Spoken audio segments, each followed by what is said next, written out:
নমস্কার, আপনারা দেখছেন সুরমা বার্তা। এই মুহূর্তে আপনাদের স্বাগত জানাচ্ছি আমি মনীষা। দেখেন যে আজকে সংবাদ শিরোনাম।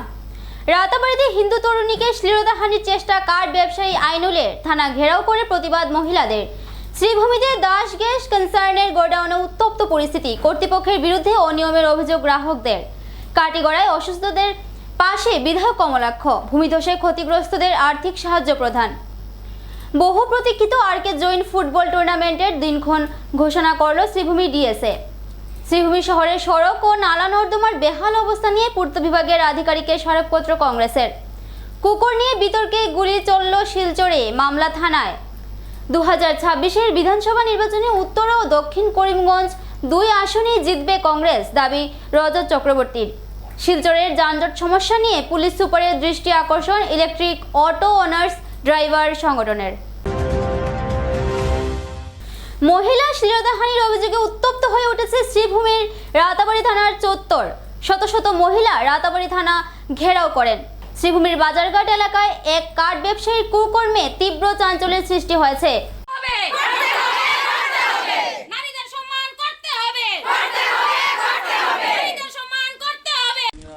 বৃহস্পতিবার রাতে আইনুল হক নামের এক স্থানীয় কার্ড ব্যবসায়ীর বিরুদ্ধে এক যুবতীকে নির্যাতনের অভিযোগ উঠেছিল। ঘটনার খবর পাওয়া মাত্রই হিন্দু সংগঠনের সদস্যরা রাতে তৎপর হয়ে প্রতিবাদ শুরু করেন। উত্তেজিত সদস্যরা অভিযুক্ত আইনুল হকের কাঠের দোকানে আগুন ধরিয়ে পরিস্থিতিকে উত্তপ্ত করে তোলেন। তবে সেই সময় পুলিশ ঘটনাস্থলে পৌঁছে পরিস্থিতি নিয়ন্ত্রণে আনেন। শুক্রবার নির্যাতিত যুবতীর পাশে দাঁড়িয়েছেন আত্মসহায়ক গোষ্ঠীর অসংখ্য মহিলা সদস্য। মহিলারা প্রথমে গ্রামে একত্রিত হয়ে আন্দোলন শুরু করেন এবং এরপর নির্যাতিত যুবতী রাতাবাড়ি থানায় অভিযোগ দায়ের করেন। অভিযুক্ত আইনুল হক পরিস্থিতি বেগতিক দেখে আত্মগোপন করে। এদিকে বিকেল নাগাদ অভিযুক্তকে গ্রেফতার করে কঠোর শাস্তির দাবিতে শত শত মহিলা রাতাবাড়ি থানা ঘেরাও করেন। তবে কিছুক্ষণ আগেই পাথারকান্দি থানার পুলিশ অভিযুক্ত আইনুল হককে গ্রেফতার করে শ্রীভূমি আদালতে পেশ করেছে। উল্লেখযোগ্য, বৃহস্পতিবার সন্ধ্যায় নির্যাতিত যুবতী কাঠ কিনতে অভিযুক্ত আইনুল হকের দোকানে গিয়েছিলেন। সেখানেই অভিযুক্ত ব্যক্তি তার প্রতি অশালীন আচরণ করার চেষ্টা করে। ঘটনাকালে কৌশলে যুবতী নিজেকে দোকান থেকে রক্ষা করতে সক্ষম হন। ঘটনার পর রাতেই হিন্দু সংগঠনের সদস্যরা দ্রুত প্রতিবাদে সরব হন। শুক্রবার আত্মসহায়ক গোষ্ঠীর অসংখ্য মহিলা প্রতিবাদে সামিল হয়ে পরিস্থিতিকে উত্তপ্ত করে তোলেন। আমাদের বাজারঘাটে কালকে 4:30টার সময় যে ঘটনাটা হয়েছে, আমাদের খুব খারাপ ঘটনা হয়েছে। নারী নির্যাতন না করতেও পারলেও উনি চেষ্টা করেছে, কিন্তু তাই একটু সাহসী হওয়ায় খুব কৌশল করে তাই তার দোকান থেকে বের হয়েছে। এই জন্য আমাদের মাননীয় এমএলএ বিজয় মালাকার এবং আমাদের মন্ত্রী কৃষ্ণেন্দু পাল এবং আমাদের মুখ্যমন্ত্রী ডক্টর হিমন্ত বিশ্ব শর্মার কাছে আমাদের এই একই অনুরোধ, সবাই মহিলাদের যাতে আমরা নারী নির্যাতনের বিচার পেয়ে যাই। ওনারা যদি আমাদের এই বিচার না করেন তাহলে আমরা সব নারীরা রাস্তায় নেমে দিন রাত্র 24 ঘন্টা আমরা না খেয়ে এই ধর্ণা ধরে আমরা ওটার বিচার নিজেরাই করব। কিন্তু যদি প্রশাসন আর আমার মন্ত্রী মহোদয় মুখ্যমন্ত্রী হিমন্ত বিশ্ব শর্মা, আমাদের এমএলএ বিজয় মালাকার, ওরা যদি উচিত বিচার করে নেয় তাহলে আমরা রাস্তায় নামবো না। কিন্তু ওনারা যদি আমাদের নারী নির্যাতন বন্ধ না করেন, আমরা মায়েরা বোনেরা, আমার ছেলে মেয়ে, আমরা তো এনআরএলএম শুধু নয়, আমাদের এখন কত অফিসিয়াল কাজ আছে। আমরা সকাল থেকে সন্ধ্যা 7টায় গড়ে ফিরি। তখন যদি আমরা স্বাধীনভাবে না ফিরতে পারি তাহলে আমাদের এই অবস্থা হলে আমরা কিভাবে চলাফেরা করব? আমাদের বিশিষ্ট মন্ত্রীর কাছে এবং এমএলএর কাছে, মুখ্যমন্ত্রীর কাছে আমার এটাই দাবি, আমাদের নারী নির্যাতন বন্ধ করে দেওয়া হোক। আমাদের সহপাঠী এবং আমার যে বোন বা মেয়ে হিসাবে বলতে পারি, ওর কি অধিকার ছিল না যে বাজারে যাওয়ার? বাজারে গিয়েছিল। এই জানোয়ার কিভাবে অসভ্য বর্বর আচরণ করেছে, অনেক কৌশল করে ও অশালীন ব্যবহার থেকে ও বেঁচে পেয়েছে। ওদের কি ওর কোনো সুরক্ষা নেই বাইরে চলাফেরা। এই দোষীর এই জানোয়ারের বর্বর আচরণের জন্য আমাদের স্থানীয় বিধায়ক বিজয় মালাকার এবং স্থানীয় মন্ত্রী কৃষ্ণেন্দু পাল এবং প্রশাসন বা আমাদের সিএম স্যার মাননীয় হিমন্ত বিশ্ব শর্মার জন্য হস্তক্ষেপ চাইয়ে দেয়। শ্রীভূমিতে দাস গ্যাস কনসার্নের গোডাউনে উত্তপ্ত পরিস্থিতি, রন্ধন গ্যাস যোগান ধরায় অনিয়ম, উত্তপ্ত পরিস্থিতি শ্রীভূমির সরিষা এলাকায়। দাস গ্যাস কনসার্ন নামের এজেন্সিতে সৃষ্টি হয় এই উত্তপ্ত পরিস্থিতি। দীর্ঘদিন থেকে এজেন্সির অধীনে থাকা গ্রাহকরা রন্ধন গ্যাস পাচ্ছিলেন না। দাদা আমার কথা দিলা সেদিন আমি খানছি দাম কাছে তাই কই অন্য আরেকজন এটা আমি দাদার কাছ থেকে গ্যাস নিয়েছি বুঝছই না আমার গ্যাস নাই গ্যাস দাও গ্যাস দাও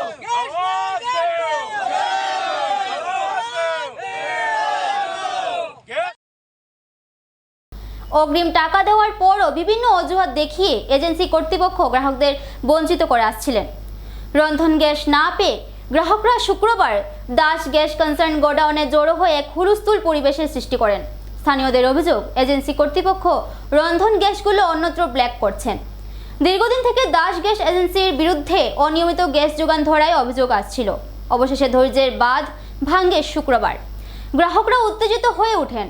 স্থানীয়দের অভিযোগ, দীর্ঘদিন থেকে অগ্রিম টাকা নিয়েও এজেন্সি কর্তৃপক্ষ গ্রাহকদের যোগান ধরছেন না রন্ধন গ্যাস, ফলে এই বিরূপ প্রতিক্রিয়ার সৃষ্টি হয়। ঘটনাটি হয়েছে আজকে আমরা পাবলিক সব একত্র হয়েছে এই কারণে যে বিগত দিনে সিলিন্ডার আমরা আনতে গেলে বহু ভুক্তভোগী হয়েছে, যার কারণে আমরা সব আজকে একত্র হয়ে একটা আন্দোলন করেছি, তালা লাগানোরও চেষ্টা করেছি। কিন্তু সবাই একত্র হয়ে একটি কথাই রানা কাকু বলেছে যে আমার অফিসটা তালা না মেরে, রানা কাকু হয়তো ম্যানেজার, আমিও সঠিক চিনি না, কিন্তু ওনার দায়িত্বে এই অফিসগুলো চলে, অফিসেও উনি থাকেন, গ্যাস দেওয়ার সময় এখানে থাকেন, যার কারণে উনি একটা কথা বলেছেন যে মঙ্গলবারের ভিতরে যে সলিউশনটা আছে উনি শেষ করে দিয়েছেন। আমরা সবাই সিলিন্ডার আনতে গেলে 15 দিন আগে অ্যাডভান্স আমরা দিয়ে আসি মেমো, তারপরে ওনারা আমাদেরকে দিয়ে দেয়। দেওয়ার পরে আমরা যখন 15 দিন পরে যাই তখন ওনারা মেমোগুলো দিয়ে আমরা এখান থেকে মাল রিসিভ করি। তো এখন দেখা যাচ্ছে যে 2 মাস হয়ে গেছে, এখন পর্যন্ত কেউ সিলিন্ডার পাচ্ছে না। এটাই আমাদের টাকা দিয়ে ওনারা ব্যবসা করে। বাকি অন্য যে আজকে এখানে আছে আপনার বটরশি, তারপরে কালীগঞ্জ, তারা যখনই যাবেন আপনারা তখনই সঙ্গে সঙ্গে মেমোই দিয়ে দিবে, আপনারা টাকা দেবেন, মেমোগুলো দিয়ে সঙ্গে সঙ্গে দিয়ে দেবে। কিন্তু এখানে দাস এজেন্সিতে প্রত্যেক টাইমেই দেখা যাচ্ছে সবসময় গোলমাল হয়ে যাচ্ছে, একটা মানুষ কথাবার্তায় যায় না। আজকে আমরা পাবলিকের ডিমান্ড একটাই যে আপনার সিলিন্ডার লাগবে। উনি বলেছেন যে মঙ্গলবারের ভিতরে যে 800 850 মেমোগুলো ওনার কাছে আছে, উনি সব কিছু দিয়ে দেবে আমাদেরকে, মঙ্গলবারের ভিতরে এই প্রবলেমগুলো সলভ করে দিয়ে দেবে। এটাই আমার চিকিৎসা সহায়তায় কাছাড়ের কাটিগড়ায় অসুস্থদের পাশে বিধায়ক কমলাক্ষ। ভূমিধসে ক্ষতিগ্রস্তদেরও আর্থিক সাহায্য। মানবিক উদ্যোগে আবারও সামনে এলেন উত্তর করিমগঞ্জের বিধায়ক কমলাক্ষ দে পুরকায়স্থ। তিনি চিকিৎসা সহায়তা হিসেবে কাছাড়ের কাটিগড়া বিধানসভা কেন্দ্রের সিদ্ধিপুরের দীপুলাল দাসকে 25,000 ও সিদ্ধেশ্বরের রিপন দাসকে 75,000 টাকার চেক তুলে দেন। কিডনি বিকল রিপন দাসের মাকে কিডনি দান করতে হচ্ছে, ফলে বিপুল খরচ যোগাতে বিধায়ক সকলের সহযোগিতা কামনা করেন। এদিকে কাটিগড়ার ধলছড়া ও খৈয়াজানি গ্রামের ভূমিধসে ক্ষতিগ্রস্ত 4টি পরিবারকে মুখ্যমন্ত্রীর ত্রাণ তহবিল থেকে 25,000 টাকা করে সহায়তা প্রদান করা হয়। সবচেয়ে ক্ষতিগ্রস্ত সাগরমণি তন্তুবাইয়ের পরিবারকে অতিরিক্ত সাহায্যের আশ্বাস দেন বিধায়ক। তালকর গ্রান্ট সহ অন্যান্য ক্ষতিগ্রস্তদের সহায়তাও শিগগিরই প্রদান করা হবে বলে জানান বিধায়ক কমলাক্ষ দে পুরকায়স্থ। গ্রামবাসীরা তার এই মানবিক ভূমিকার ভূয়সী প্রশংসা করেন। নাম Ripon Das, he is a kidney patient. Kidney patient মানে কিডনি একদম ড্যামেজ হয়ে গেছে, কিডনি ট্রান্সপ্লান্ট করতে হবে। দুইটাই কিডনি একদম শেষ হয়ে গেছে। ওনার মা সেই কিডনিটা দেবেন আর কি। সেই ব্যাপারে মাননীয় মুখ্যমন্ত্রী 75,000 টাকা দিয়েছেন। ওর আয়ুষ্মান ভারতের কার্ডও আছে। তাছাড়াও টাকার দরকার, কারণ এই পরিবারের আর অন্য কিছু নেই। এই পরিবারের যে টাকা আছে বা কিডনি ট্রান্সপ্লান্ট করতে পারবে সেই রকম সামর্থ্য নেই। তো বিশেষ করে এই অঞ্চলের মানুষ সবাই সহযোগিতা করছেন, আমরা সহযোগিতা করব। আয়ুষ্মান ভারতের কার্ড আছে, আরোগ্য নীতির থেকে কী সাহায্য করা যায়, অর্থাৎ সব ধরনের সাহায্য সহযোগিতা, সেটা অ্যাপিল করবো জনসাধারণের কাছে। সবাই এগিয়ে আসুন, রাজনৈতিক ঊর্ধ্ব থেকে। রাজনীতি চলবে, রাজনীতি চলবো, আমরা রাজনীতি করবো, ঠিক আছে, কিন্তু সেখানে কোনো রাজনীতি নয়। ওর জীবন যাতে আমরা সুরক্ষিত রাখতে পারি, তাহলেই রাজনীতি হবে। কে রাজনীতি করবো কী করবো সেটা অন্য কথা, কিন্তু ওর জীবনটাকে সুরক্ষিত রাখা আমাদের দায়িত্ব কর্তব্য। তাই মুখ্যমন্ত্রী সাহায্য করেছেন, দেখি আরও কী ধরনের সাহায্য করা যায়। এবং আজকে মতিলাল দাস, উনারও অ্যাক্সিডেন্ট হয়েছিল, উনি ঘরে পঙ্গু হয়ে বসা, উনার অপারেশনের দরকার। মন্ত্রী থেকে লিখিয়ে এনে ওনাকে দিলাম অপারেশন করার জন্য, উনি অপারেশন করবেন। ওনাকে 25,000 টাকা দিয়েছি, এখানে 75,000 টাকা দিয়েছি, এবং ওনাকে মন্ত্রীও লিখে দিয়েছেন ওকে ফ্রি অপারেশনটা যাতে হয়। তো সেই ব্যাপারে অন্তত এই সময়ে মানুষের পাশে দাঁড়ানো, এই সময় মানুষকে সহযোগিতা করা আমাদের দায়িত্ব কর্তব্য। এলাকাবাসী, এই অঞ্চলের মানুষ খুব তৎপর, সবাই সহযোগিতা করছেন। বিশ্বাস করি সবার সহযোগিতায় রিপন আবার সুস্থ হয়ে আসবে।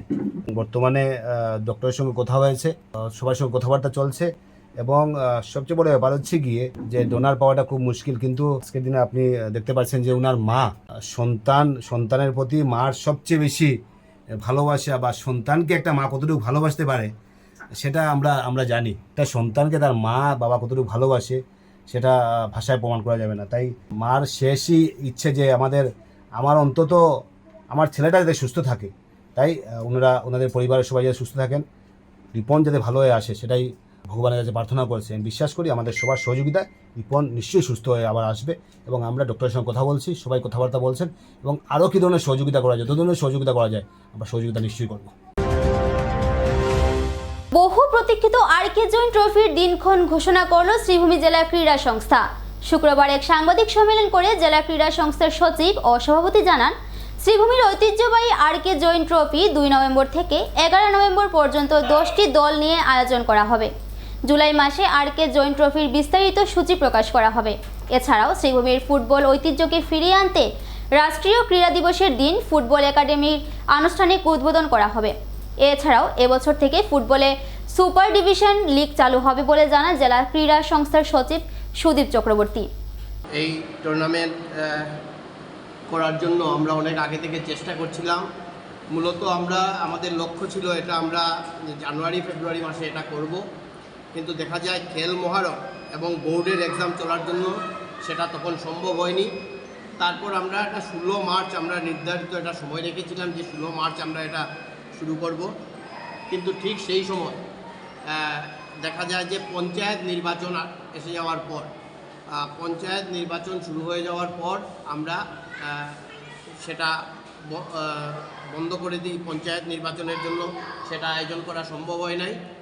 আর তারপর আমরা জানি পঞ্চায়েত নির্বাচনের পর এই মাসে জুন আমাদের এখানে ফ্লাড চলে আসে জুলাই, আর সেই কারণে আমাদের গত সভায় আমাদের সিদ্ধান্ত হয় যে আমরা আরকে জয়েন্টটা পূজার আগে বা পরে আরকে জয়েন্ট করা হবে এবং তার জন্য আমাদের এক্সটেনশনের দরকার। তো এই এক্সটেনশনের আবেদন দেওয়ার পর আমাদের অলিম্পিক সংস্থা আমাদেরকে এক্সটেনশন দিয়েছে। আমাদের গত বৃহস্পতিবার 12 তারিখ আমাদের জেলা ক্রীড়া সংস্থার কার্যনির্বাহী সভা অনুষ্ঠিত হয়। সেই সভায় উপস্থিত সকল সদস্যরা প্রথমেই আমরা যে আমাদের এই কার্যকারী সমিতির আবেদনটাকে স্বীকার করে যাওয়ার জন্য, অনুমোদন দেওয়ার জন্য আমরা অলিম্পিক সংস্থার সেক্রেটারি লক্ষ্য কোয়ারের প্রতি আমরা আমাদের আন্তরিক ধন্যবাদ এবং কৃতজ্ঞতা জ্ঞাপন করেছি যে ওনারা আমাদের এই এক্সিকিউটিভ কমিটিকে এক্সটেনশন দিয়েছেন আরকে জয়েন করার জন্য। আর দ্বিতীয়ত তৎসঙ্গে এই টুর্নামেন্ট আয়োজন করার জন্য সম্পূর্ণভাবে সহযোগিতার আশ্বাস দেওয়ার পাশাপাশি ব্যক্তিগতভাবে অলিম্পিক সংস্থার সঙ্গে আলোচনা করে যে আমাদের এই কমিটিকে, বর্তমান সমিতিকে এক্সটেনশন দিয়ে আরকে জয়েন আয়োজন করার সুযোগ করে দেওয়া হোক, এটার জন্য ব্যক্তিগতভাবে যোগাযোগ করেছিলেন আমাদের এই আরকে জয়েনের টুর্নামেন্ট কমিটির, যেটা রিসিপশন কমিটির চেয়ারম্যান মাননীয় মন্ত্রী কৃষ্ণেন্দু পাল মহোদয়। তাই গত বছরের এ ডিভিশনের প্রথম 4টি দল, যেটা star youth club, Sandhani Sangha, young men's club এবং ফ্রন্টিয়ার ক্লাব, এই 4টি দলকে নিয়ে আমাদের সুপার ডিভিশন শুরু হবে। আর victory club, Suprakanti sports association, পাশাপাশি বি ডিভিশনের প্রথম 4টি দল, চ্যাম্পিয়ন রানার্স আর 2টি দল, Banamali sports club, indigenous united brothers, Durlabhchhara sports committee এবং প্রগতি সংঘ, এই 6টি দলকে নিয়ে এ ডিভিশন ফুটবল হবে আর বাকি দল বি ডিভিশনে থাকবে। আজকে আমরা আন্ডার 13 ফুটবল ফুটবল মরশুম চালু হয়েছে। প্রাক্তন খেলোয়াড় সন্তোষ ট্রফির প্রতিনিধিত্ব করা পৃথ্বীরাজ দে আজকে উনি মুখ্য অতিথি হিসাবে উপস্থিত ছিলেন। খেলোয়াড়দের সঙ্গে উনি পরিচিত হন। আর বাক্সের পক্ষ থেকে আজকে আন্ডার 13 এবং আন্ডার 15-এ ম্যান অফ দ্য ম্যাচের যে ট্রফি বাক্স প্রতি বছর এটা দিয়ে থাকেন, আজকে বাক্সের পক্ষ থেকে জাকিরদা আছেন, জাকিরদা সেটা আমাদের কাছে তুলে দিয়েছেন। আমি জেলা ক্রীড়া সংস্থার পক্ষ থেকে বাক্সের প্রতিও আমি কৃতজ্ঞতা জ্ঞাপন করছি। তার সবথেকে বড় কথা হলো যে আমরা অলিম্পিক অ্যাসোসিয়েশনের কাছে অ্যাপিল জানিয়েছিলাম যে আমাদের মেয়াদ শুধু আরকে জুনিয়র জন্য বৃদ্ধি করার প্রয়োজন। আমরা আরকে জুনিয়র সমাপ্ত হওয়ার সাথে সাথে আমরা আমাদের জেনারেল কাউন্সিল করব। তো জেনারেল কাউন্সিলের অনেক নিয়ম আছে, সংবিধান অনুযায়ী ফুটবল। শ্রীভূমি শহরের রাস্তাঘাট ও ড্রেনের বেহাল অবস্থা নিয়ে পূর্ত বিভাগের দ্বারস্থ শ্রীভূমি কংগ্রেস। শুক্রবার শ্রীভূমি কংগ্রেসের পক্ষ থেকে পূর্ত বিভাগের আধিকারিকের সাথে সাক্ষাৎ করে এক স্মারকপত্র তুলে দিয়ে শহরের পিডব্লিউডি এর আওতাধীন সড়ক ও নালা নর্দমার কাজ দ্রুতগতিতে সম্পন্ন করা সহ নিম্নমানের কাজের বিরুদ্ধে তদন্তের আহ্বান রাখেন। কংগ্রেস সদস্যরা জানান, শহর জুড়ে নালা নর্দমার কাজগুলোর দায়িত্বপ্রাপ্ত ঠিকাদাররা সরকারি কাজ মন্থর গতিতে করায় কাজগুলো সম্পন্ন হচ্ছে না। অর্ধনির্মিত সড়ক ও নালা নর্দমার কাজের জন্য শহরবাসীকে নানান সমস্যার মধ্যে পড়তে হচ্ছে। তারা পিডব্লিউডি ইঞ্জিনিয়ারকে 7 দিনের ভেতরে কাজগুলো দ্রুতগতিতে শুরু করার আলটিমেটাম দিয়ে 7 দিন পর কাজ শুরু না হলে পিডব্লিউডি অফিস ঘেরাওয়ের হুমকি প্রদান করেন। আমরা আজকে করিমগঞ্জ টাউনের বিভিন্ন রাস্তার সমস্যা নিয়ে আমরা পিডব্লিউডিতে আসছি। দেখা গেছে যে এই নাগরিয়ার ড্রেন রাস্তাগুলা কন্ট্রাক্টররা কাজ পেয়েছে, বাট খুব স্লো গতিতে ওরা কাজ চালিয়ে যাচ্ছে, যার জন্য মানুষের অনেক অসুবিধা হচ্ছে। তো অনেকেই আমাদেরকে ফোন করে বলেছে যে আমরা কিসের জন্য রাজনীতি করছি। সত্যি কথা, আমি দেখেছি ভেবে যে না, এগুলো যদি কথা বলি না আমরা, কারণ কন্ট্রাক্টররাও আমাদের নিজের মানুষ, বাট কন্ট্রাক্টররা কাজ নিয়েছে, কাজ করতে হবে দায়িত্ব সহকারে। যদি কাজ করে না ওরা, তাহলে কাজ ছেড়ে দেওয়া ভালো আমি মনে করি। আর আদারওয়াইজ অন্য কাউকে হস্তান্তর করা, ওর নিজেরা খুব দ্রুতগতিতে কাজ শেষ করে অন্য কাজে ওরা যাতে ফরওয়ার্ড হয়।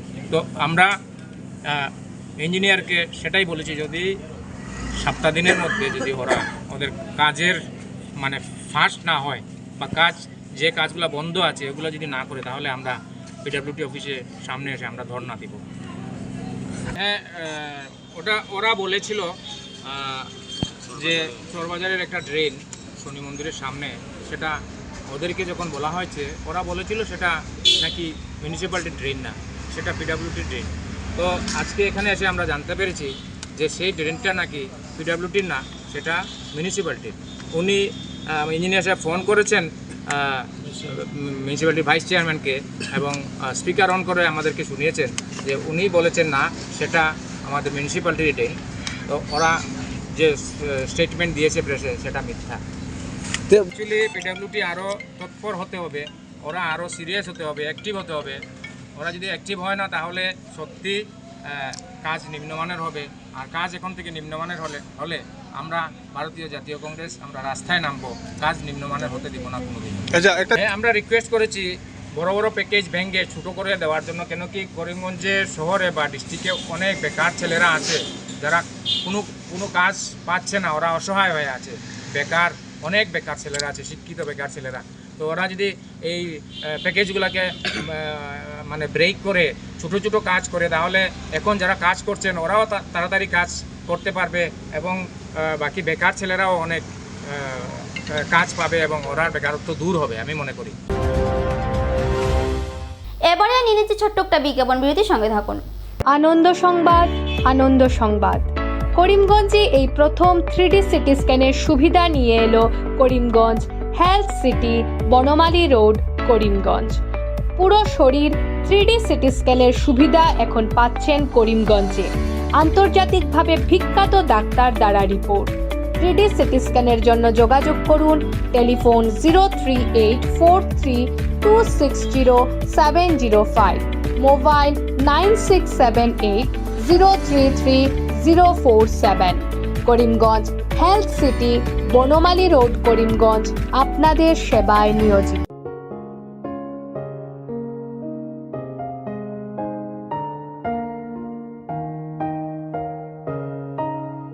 চিকিৎসা সেবায় নতুনত্ব নিয়ে হাজির নিউ লাইফলাইন হাসপাতাল।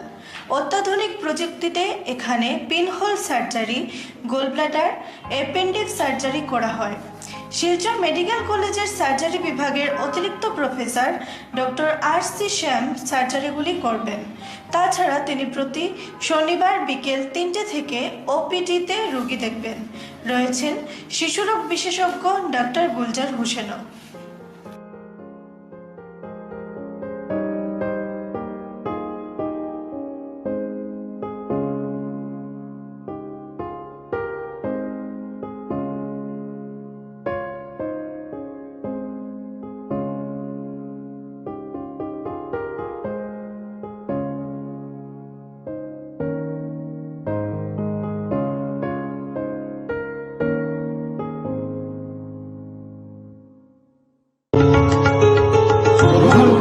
করিমগঞ্জ হোলসেল কোঅপারেটিভ স্টোর্স তথা সহযোগীর আন্তরিক অভিনন্দন। করিমগঞ্জ হোলসেল কোঅপারেটিভ স্টোর্সের নিয়ন্ত্রণাধীন স্টেশন রোডস্থ বিভাগীয় বিপণী সহযোগী নতুন উদ্যোগে সমৃদ্ধ হয়ে জনগণের সেবায় এগিয়ে এসেছে। তুলনামূলক কম মূল্যে নিত্য প্রয়োজনীয় দ্রব্য সামগ্রীর যোগান অব্যাহত রাখতে সহযোগী কর্তৃপক্ষ বদ্ধপরিকর। জেলার সমবায় আন্দোলনকে জোরদার করে তোলার ক্ষেত্রে করিমগঞ্জ হোলসেল কোঅপারেটিভ স্টোর্স তথা সহযোগী কর্তৃপক্ষ সকলের আন্তরিক ও সক্রিয় সহযোগিতা কামনা করি। নতুন আঙ্গিকে বাস্তব পরিকল্পনা নিয়ে সহযোগী স্টেশন রোড করিমগঞ্জ আপনাদের সেবায় সদা প্রস্তুত। স্বাস্থ্য সংক্রান্ত বিষয়ে খরচের কথা ভেবে চিন্তিত হচ্ছেন? এখন আর চিন্তার কোনো কারণ নেই, কারণ আপনাদের সেবায় এসে উপস্থিত হয়েছে জীবনজ্যোতি হাসপাতাল। এখানে অনেক কম খরচে আপনি পেয়ে যাবেন অনেক অভিজ্ঞ চিকিৎসকদের দল। Child specialist, cardiologist, urologist, gynaecologist, skin specialist, orthopaedics, neurologist, এছাড়াও নর্মাল ডেলিভারি, সার্জিয়ান ডেলিভারি, সব রকমের ortho surgery, advance laparoscope surgery, knee replacement, spine surgery, সব রকমের ইউরো সার্জারির সুবিধা ছাড়াও অপারেশন থিয়েটার, 24 ঘন্টা emergency ward, ICU labour room, medical specialist, general ward, laboratory, hospital dispensary, গাড়ি পার্কিংয়ের স্থান ছাড়াও নানান প্রকার সুযোগ সুবিধা অনেক কম খরচে লাভ করতে পারবেন জীবনজ্যোতি হাসপাতালে। তাই আর দেরি না করে আজই চলে আসুন। যোগাযোগের নম্বর 7637062954, 8638048459। আমাদের ঠিকানা Nilambazar, Gandhi GP, Durganagar road, Assam 788722। Barak diagnostic centre, এখানে digital ECG, digital EEG, digital X-ray, computerised pathology, microbiology, histopathology, colour doppler sonography, chamber home collection ইত্যাদি করা হয়। আমাদের প্রতিষ্ঠান সকাল 7টা থেকে রাত্রি 9টা পর্যন্ত খোলা থাকে। প্রতিদিন সকাল 8টা থেকে সোনোগ্রাফি করা হয়। যোগাযোগ Barak diagnostic centre, settlement road. যোগাযোগের নম্বর 03843273151, 7086376822, 9401325290। বিভিন্ন আধুনিক ও আকর্ষণীয় টাইলসের সম্ভার নিয়ে উপস্থিত প্রিয়া টাইলস। আপনার ঘরকে অতি সুন্দরভাবে সাজিয়ে তুলতে আজই আমাদের দোকানে চলে আসুন এবং নিয়ে যান অত্যাধুনিক টাইলস। আপনার পছন্দের সব ধরনের টাইলস আমাদের এখানে উপলব্ধ রয়েছে। আমাদের ঠিকানা Chandras plaza, near Bishal megamart, station road, Karimganj. Mobile 9101805530, 9957709784। নিজের কুকুরকে বেঁধে রাখুন। কুকুর নিয়ে প্রাতঃভ্রমণে যাওয়া এক যুবককে এই কথা বলার জন্য 65 বছরের বৃদ্ধকে এয়ার গান দিয়ে প্রাণঘাতী হামলা যুবকের।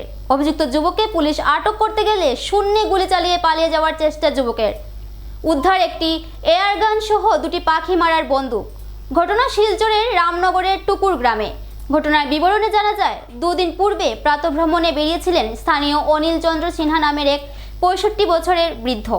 সেই সময় টম্পক ইয়াংকং নামের এক যুবক নিজের কুকুর সহ হাতে একটি এয়ার গান নিয়ে প্রাতঃভ্রমণে বের হয়েছিলেন। বৃদ্ধ লোকটি যুবকের সাথে থাকা কুকুর থেকে ভয় পেয়ে যুবকটিকে কুকুরটিকে ধরে রাখতে বলেন।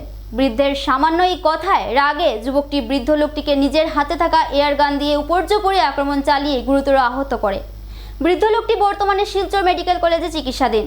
এদিকে ভয়ঙ্কর এই ঘটনার পর পুলিশ অভিযুক্তকে পাকড়াও করতে গেলে পুলিশের হাত থেকে পালিয়ে যাওয়ার জন্য এয়ার গান দিয়ে শূন্যে কয়েক রাউন্ড গুলি চালনা করে।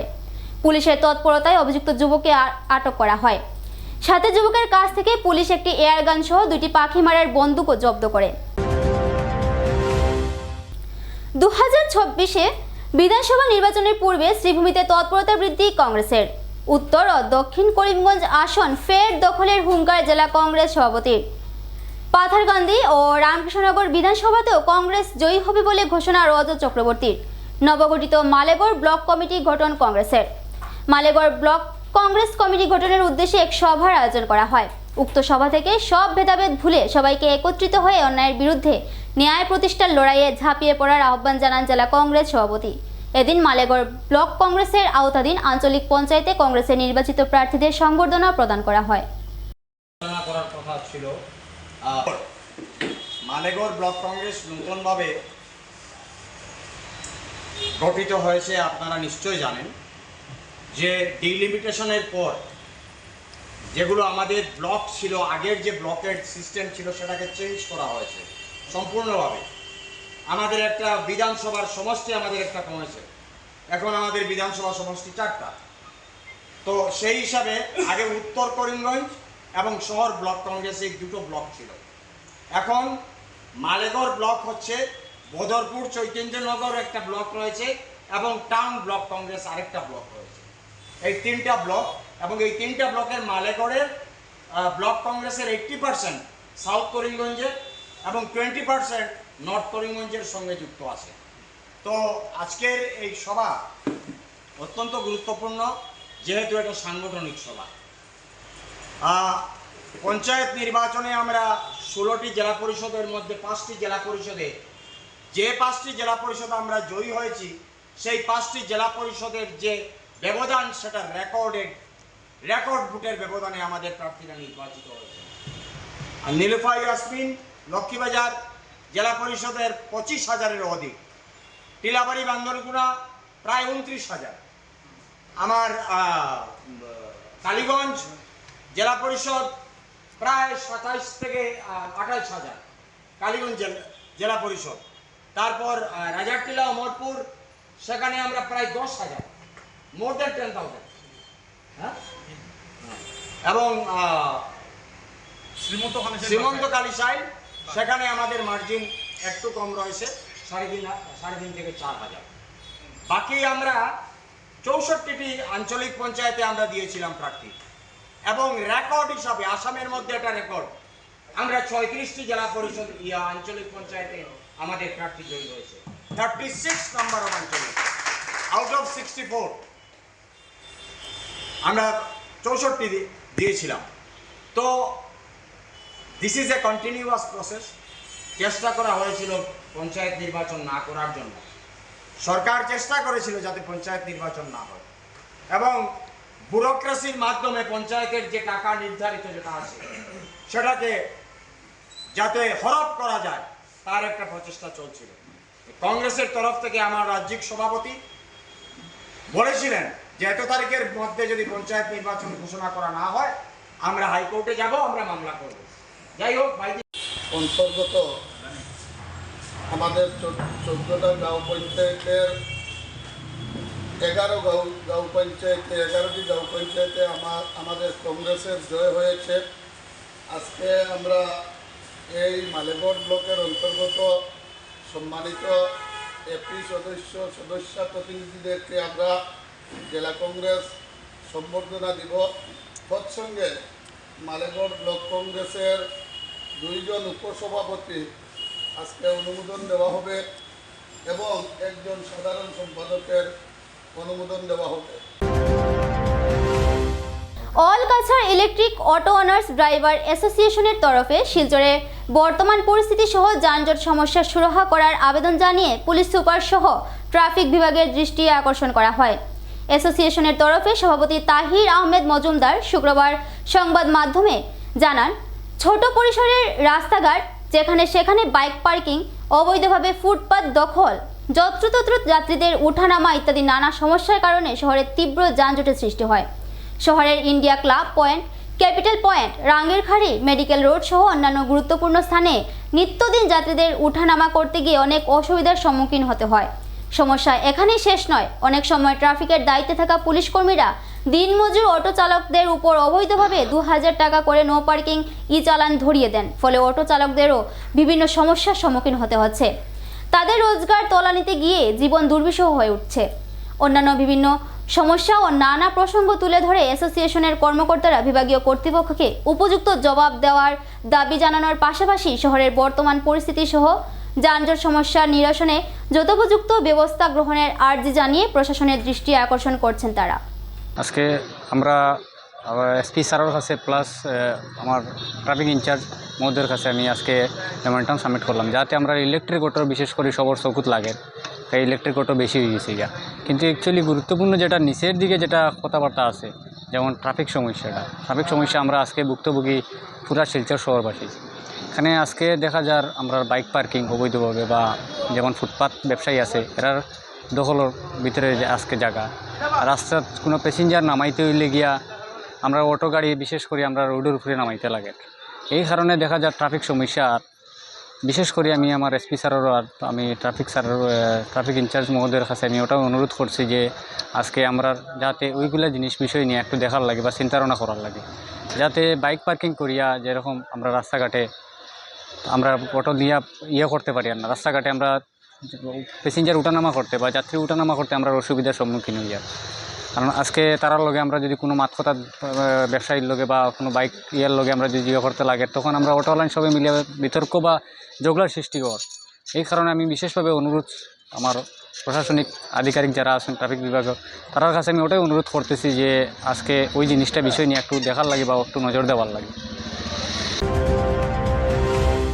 শর্মা বার্তা আজ এ পর্যন্তই। আগামীকাল আবার দেখা হবে একই সময় একই চ্যানেলে। নমস্কার।